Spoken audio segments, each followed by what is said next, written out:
I used to do all the things organically. When I started my business in 2018, I was using other people's Facebook groups, promo threads, running regular workshops. And the main thing that I got into the groove of running that grew my audience was challenges. So I would run 5-day challenges over and over again.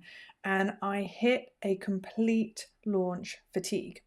Now, what that meant is I got burnt out by a launch, which the story is actually went so well that I enrolled so many people into my membership that the same number left. So it was a bit of a failed launch in that it felt really successful. And then all of my real loyal members of my membership felt that the dynamic had shifted because so many new people came in and a bunch of people left. And that made me really terrified to launch again. I was really scared to create that environment again. So I just took my foot off the gas. And it got to the end of 2021. And I remember I was doing my annual review and I always calculate how much my audience has grown by. And I realized for the first time since starting my business, my email list numbers had gone down instead of up. And before then, I had typically been growing my audience by 1,000 people a year, which for me is a really nice, achievable number and what I think you should be aiming for if you want to see your list and your community grow. And we want to see your list and community grow because fresh blood, for want of a better word, fresh energy coming in is the thing that will have you getting consistent clients as well as nurturing those in your community that are already there. So I got to the end of 2021. I hadn't been launching. I realized my audience numbers had gone down, and I had this kind of wake up call that unless I change the story here, that your audience numbers are going to keep going down and eventually your lead flow is going to dry up. And the thing that can throw you here is it takes an amount of time, right? You can carry on getting clients from your audience for a good amount of time, but eventually you just lose control of the number of people ready to buy from you then and there in that moment when you need the money, when you need the client. I decided I needed a different way. But when I was coming at this again, having now been in business for 4 years, I found that my energy had changed and I wasn't willing to do the stuff that I had done before to grow my audience. I knew I didn't want to be launching all the time. Every single time I launched, I got ill. Although my launches were really successful, they didn't feel successful for me. And then I had that bit of a launch fail that I told you about where loads of my membership people left. I'm a massive introvert as well. So when I first started my business, I was prepared to hustle.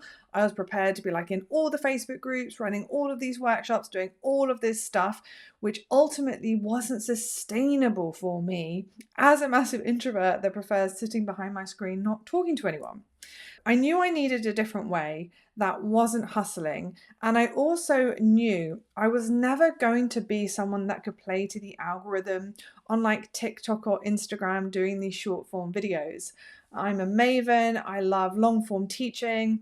I love deep connection. I hate surface level chat. And I freaking hate the idea of a marketing strategy that has me creating like video after video and adding subtitles and transitions. And I know I can pay someone else to do this for me, but it just makes my heart sink to the depths of please don't make this part of my marketing strategy. So I decided to ramp up my ad strategy instead. Now, before, what I had been doing is basically running ads when I wanted to fill a challenge or fill a workshop and then not running ads. So I shifted this. So in this video, I'm going to share with you the ad strategy that I use and the two core places that I see people go really wrong with their ad strategy. And the final thing I'm going to share is why this works so well, but like the one cog you really have to have in place to make this work. Okay, so here's my ad strategy. And it's so simple that like I wish there was more to it so I could make this sound more complicated. But there are places you can go wrong. So the core ad strategy is using a lead form ad on Facebook and Instagram. And a lead form ad is an ad where it keeps you on the platform. It's a form that you fill in rather than sending someone to a landing page. There's more to get right with a landing page. You have to get hung up on conversions and the format and how it looks. I still use a landing page ad for my workshops where I need to give a little bit more detail. But for my lead magnets, it's a lead form ad. Now, the first thing you have to get right is the lead magnet. And when people come and work with us in my program Amplify, this is a cog that people think, oh yeah, I have a lead magnet, but it's not good enough to run ads to. And it's good to look at this through an ads perspective, because we don't want to waste money on ads. We don't want to test a rubbish lead magnet and just end up costing you a lot of money. So the mistake number one is creating a really blah lead magnet that's 5 foods to eat in the menopause for more energy. Now, the problem with something generic like this is you're just going to attract a really broad audience who might want to know what the 5 foods are to eat in the menopause, but aren't remotely interested in a program on that. So your lead magnet has to be ultra specific, and the thing that it needs to do is qualify people into your program and disqualify people out of your program. So I'll give you a good and a bad example for my niche. I had a quiz. This is another mistake, running ads to quizzes. I had a quiz called, are you ready to start your first group program? Do you have the foundations in place? Now, this is a terrible idea. Why? Because those that aren't ready, I've then spent money getting them onto a quiz to do a quiz to be like, yep, you're not ready. You can't buy my services yet. Terrible idea. Another terrible idea for me would be membership versus course versus group program. Which one is right for you? Terrible idea, because I help people with group programs. So if a group program isn't right for them, I've just spent money on getting someone onto my email list that isn't a good fit, right? Another terrible idea. So what my actual lead magnet is, how to fill your group program without launching, right? That's exactly what I help with. People are only going to click on that if they want to know how to fill their group program without launching. And I'm already calling out group programs, so I'm speaking to someone further on. The ad itself.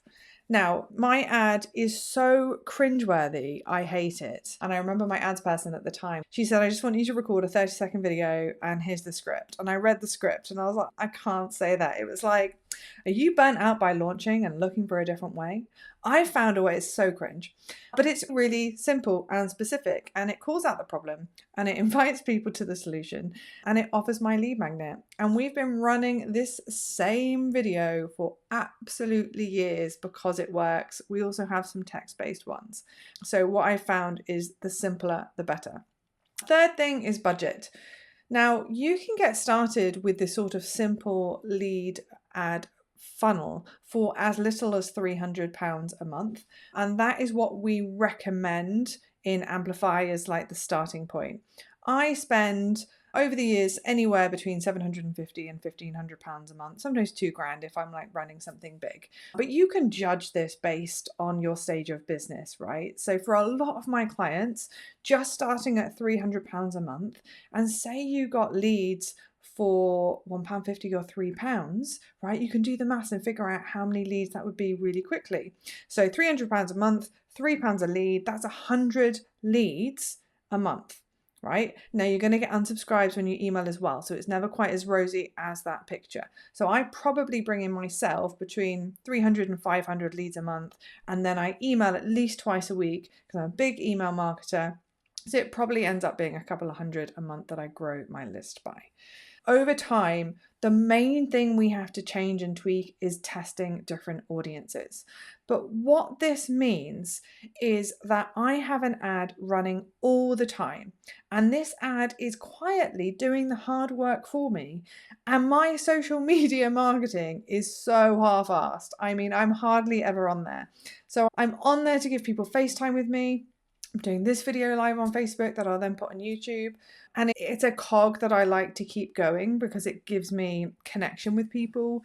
But my main strategy is growing my email list quietly and emailing that list, and then inviting people off the list to engage with me deeper into a workshop or similar. Now, here's where most people go wrong.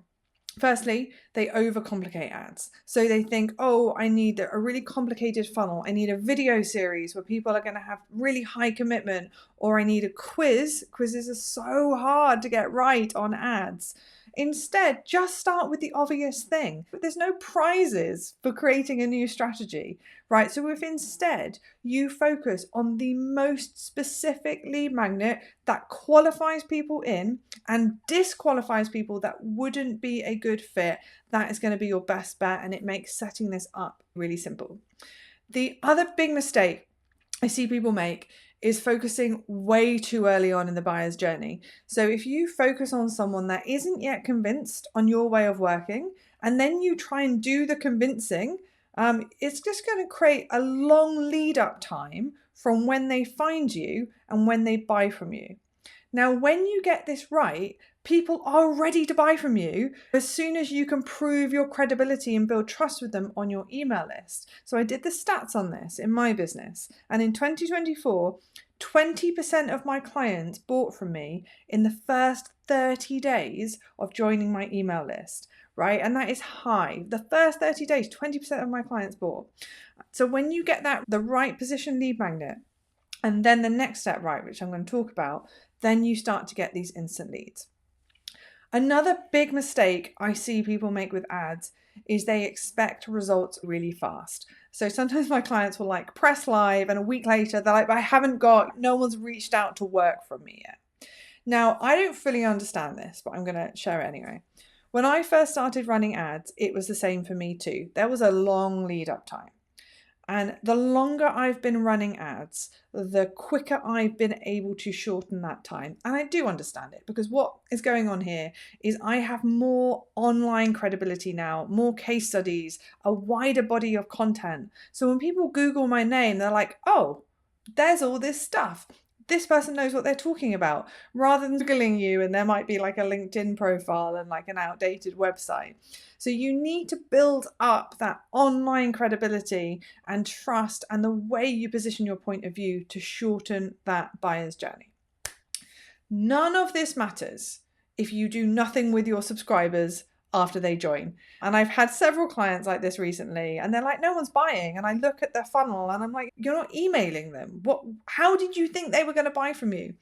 So after someone joins your list, the most simple thing, essential thing you need in place is an automated welcome sequence. And we give you a template for this inside my program. It doesn't have to be fancy. It just has to position your credibility, your point of view, your program as the obvious next step. And then you need to email them after that automated welcome sequence. And for me, this is a long-term game. And one of the things it's made me do, shifting away from launching and more into an evergreen strategy where my program's open all the time, is I'm not in a rush to push people to buy my services. But I am there consistently sharing my point of view, inviting them to workshops, nurturing them twice a week with emails, so that if you get to the point where you need help with an evergreen group program, you're like, Gemma's always banging on about this. She's shown me so many case studies, so many examples. She's always educating and showing me her point of view. She's going to be the obvious next step for me to consider. So you have to nurture your leads. Otherwise, this whole ad strategy becomes so pointless and you're just going to spend a load of money not to get any return. But when you get this piece right, and my clients say this to me all the time, why didn't you make me do this earlier, Gemma? I was so scared of ads, and now I just wake up to my email list growing and people going through my automated welcome sequence and then reaching out to work with me. And all I have to do is spend £300 a month. That is a beautiful scenario for me. And you don't really have to hustle and do any organic marketing other than to build extra rapport with your audience. So if you're tired of the organic hustling game and don't want to make a twat of yourself on TikTok and do all of the ridiculous trends, then ads could be a really nice strategy for you. A reminder to keep it simple, be specific, and make sure you nurture your audience after they join your list. And if you want to learn my entire strategy, not just the ads piece, there's a link below to my workshop series, which takes you through my whole framework of how to bring in leads and fill your group program. If you found that useful, I would love to know what resonated with you in the comments, and I hope you have a wonderful day.